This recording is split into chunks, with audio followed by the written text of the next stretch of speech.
The interesting thing of Fritz Hansen is that we built together a very cultural relationship.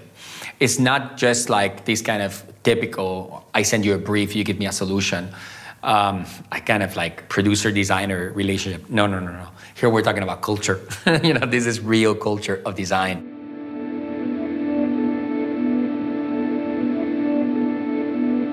I think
How can you describe what sensual feeling consists? It's impossible. I think it's like what attracts you is the same when you look at a painting or a drawing or even, I don't know, fruits. There is this attraction that you have towards a shape that gives you other feelings than just beautiful. It's goes beyond beauty.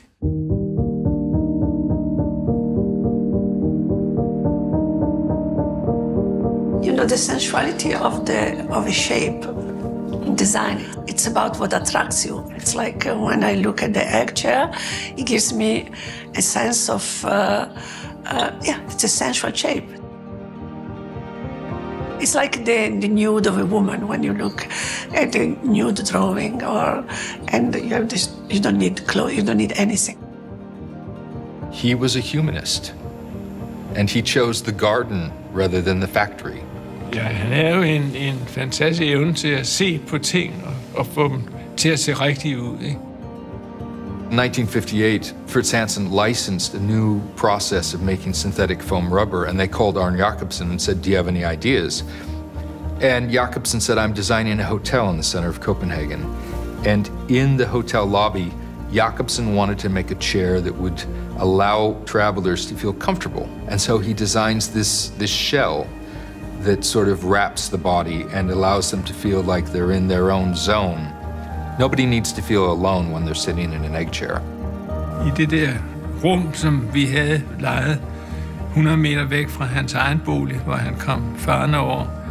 Sådan 10 minutter i 5, hvor tegnestuen var ved at lukke, ikke? Så kom han farende over. Og som regel havde han jo, Gud ved at lov, ikke nogen kommentarer. Men han var da meget ambitiøs og ville gerne være værdsat. People talk about Arne Jacobsen as a visionary, but ultimately he was an artist with a very, very particular aesthetic vision. All architects are in love with the idea of a Gesamtkunstwerk, the idea of a total work of art. In that sense, Arne Jacobsen himself helped imagine the future world, the future school, the future hotel, the future work environment that required these objects. Jeg ved, at Arne Jacobsens stole var ret svære at sælge i starten, fordi at de var lige lovligt moderne. Altså man betragtede jo en myrestol som sådan en mærkelig lille skabning, der var landet op fra Mars eller et eller andet, ikke? In comes this furniture that really looks like it was beamed down from a UFO. So he was not timeless by looking 50 years back and then doing the same as those. He became timeless because he was so pure and authentic in his design principles, and that's why he could manifest those amazing visions.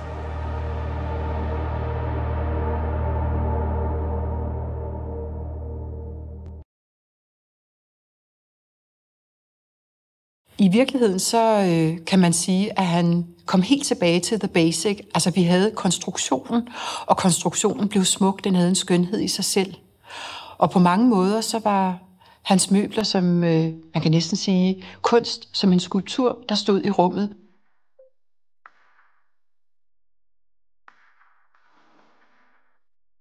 Altså vi var ikke vant til i Danmark at se møbler, der gik ind i en japansk tradition for forenkling, minimalisme, det flydende rum på den måde. Det var helt nyt. Kjærholm built on the modernist tradition of Marcel Breuer and Mies van der Rohe and Mart Stam by treating steel with the same precision and delicacy that's traditionally reserved for precious wood. Alt det, der lå ovenpå, fernis, polster i bogstaveligste forstand, det skrællede Paul Kjærholm af, så man stod tilbage med den rene essens af møblet. One of my favorite pieces of furniture is the PK25 chair. It's the Paul Kjærholm's thesis project, and it's essentially a cut steel frame that is pulled apart into the shape that is the chair, and then a flag line that creates the seat. So two incredibly ordinary everyday materials, but used in such a musical way that they create this extraordinary beauty that is also incredibly comfortable to sit in. Vi boede jo i et hjem, som var fuldstændig anderledes end andres. Der var ikke de der sædvanlige familieportrætter, som man så hjemme hos de andre børn, eller smørpakker på bordet. Hver ting havde sin plads. Og der var ikke så mange ting, så det var ikke svært, kan man sige. Der er mange mennesker, der måske, man kan næsten sige, misforstod udtrykket, fordi det var så forenklet og raffineret, så blev det også betragtet som lidt, kunne man sige, spartansk. Vi har de her stole, for eksempel. Det er jo ikke en lænestol. Nej. Man kan ikke være sofa-kartoffel, eller hvad det hedder i sådan nogle møbler. Man skal være aktiv, ikke? Ja. Så man skal holde kroppen selv. Man skal selv holde kroppen. Han samlede alle mulige mærkelige ting. Kjærholm collected photos of glaciers and of trees and of Spanish hill towns. He wanted to make furniture that had the same clarity and the same elegance as natural structures. He thought that was the ultimate standard of elegance. Kvalitet og gøre sig umage. Sådan, på den måde sådan meget gammeldags dyder, ikke? Så, fordi han har altid også sagt til os, at det kan aldrig gå galt, hvis man gør sig umage. Kjærholm understood furniture design as a process of evolution, and that we might never reach the ultimate goal, but there was no more admirable pursuit than to try and push things further.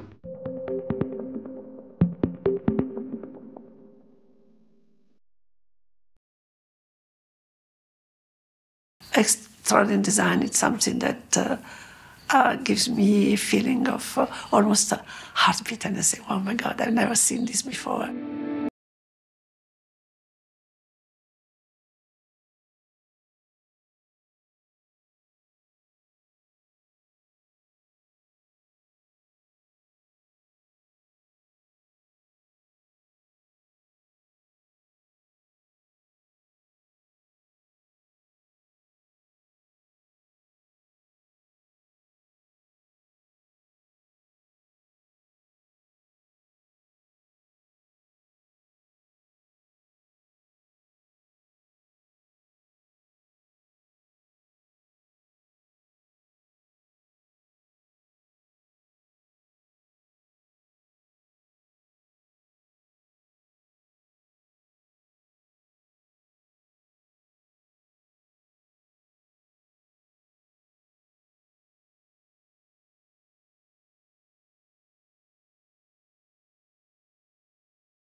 For os i Amor Lund handler det ikke så meget om, hvor vi gerne vil hen, men mere om det afsæt, vi sætter i verden.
Well, I think craftsmanship is something that has a soul in it.